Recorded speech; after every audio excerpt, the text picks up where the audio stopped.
Hello and Assalamu alaikum. Ultrascan Diagnostics. So this is the CBCT of the patient that you had requested. The area of interest has not been mentioned. So we're going to talk about the entire edentulous area.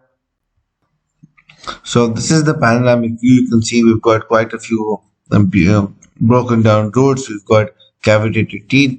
Now starting from the upper right quadrant, so we're going to start with upper right lateral incisor. This is the transaxial view. On the transaxial view, you will be able to appreciate that this is the upper right lateral incisor. You've got approximately a BDR, which is also restorable. We've got a little bit of crown structure there. So in case this doctor wants to do a root canal treatment over this case and a post and core, then that definitely is a possibility.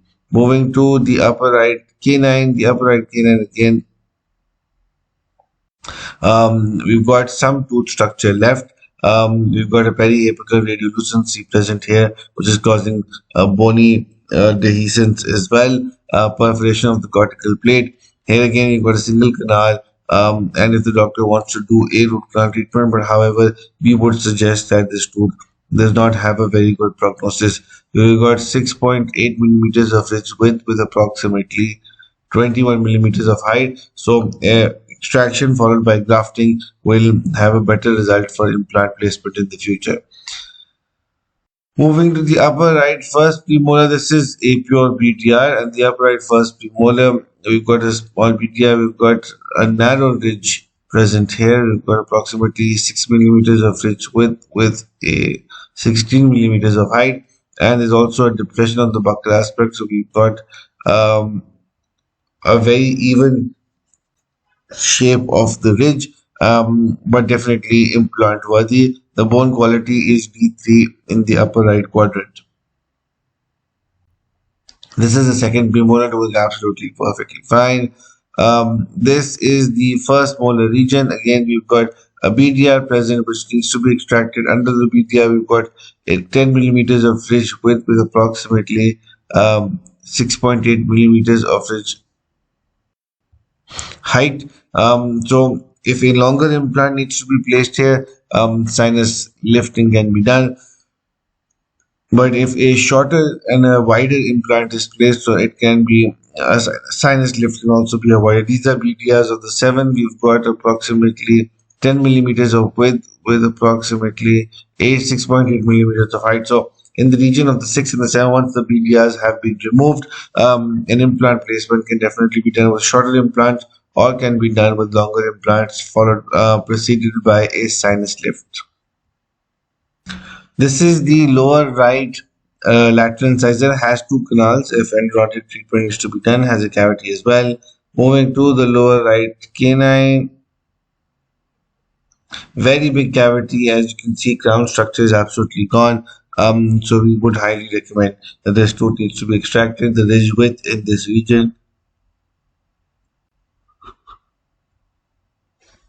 7 millimeters of ridge width with the 14 millimeters of height. We've got a periodontal periapical lesion here present as well, which is causing perforation of the buccal cortical plate.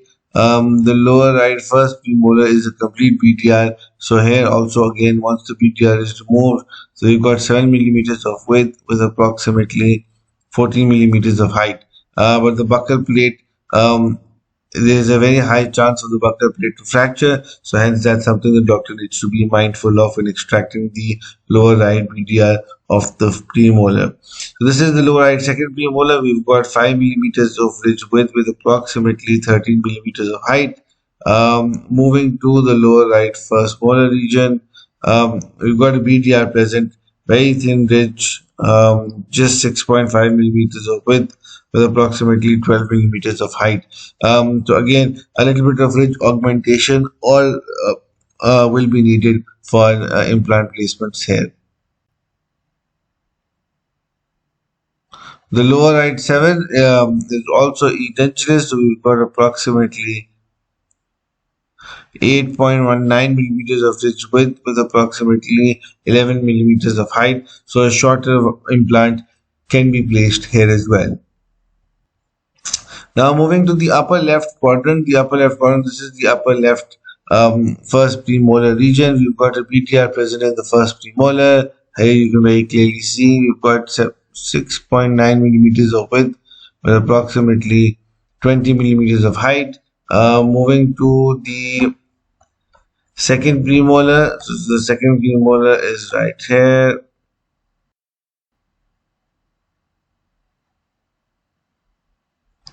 The second premolar is again a BTR, 7.9 millimeters of ridge width with approximately 21 millimeters of height. So again, once this BTR is removed, implant can be placed here very easily. Moving to the first molar region, again a BTR is present. Once the BTR is removed, we've got 8 millimeters of ridge width, approximately 12 millimeters of height. And in the region of the 7, once the BTR is removed, we've got 9 millimeters of ridge width, approximately 6.6 millimeters of ridge height. Moving to the lower left first premolar region, again another BTR is present. We've got 8 millimeters of ridge width, approximately 16 millimeters of ridge height. We've got a bridge which is not doing very well. The region of the 6, we've got 8 millimeters of ridge width, a couple of millimeters down, and 17 millimeters of ridge height. The distal abutment of this tooth is undergoing resorption, hence even the 8 is not doing very well, which has a cavity. So the lower left segment is very severely affected here, and will need to be extracted and grafted so that implants can be placed. The region of the lower left 7, you've got a BTR, but you've got approximately a good ridge here, 9 millimeters of ridge width with approximately 12 millimeters of ridge height. Thank you very much.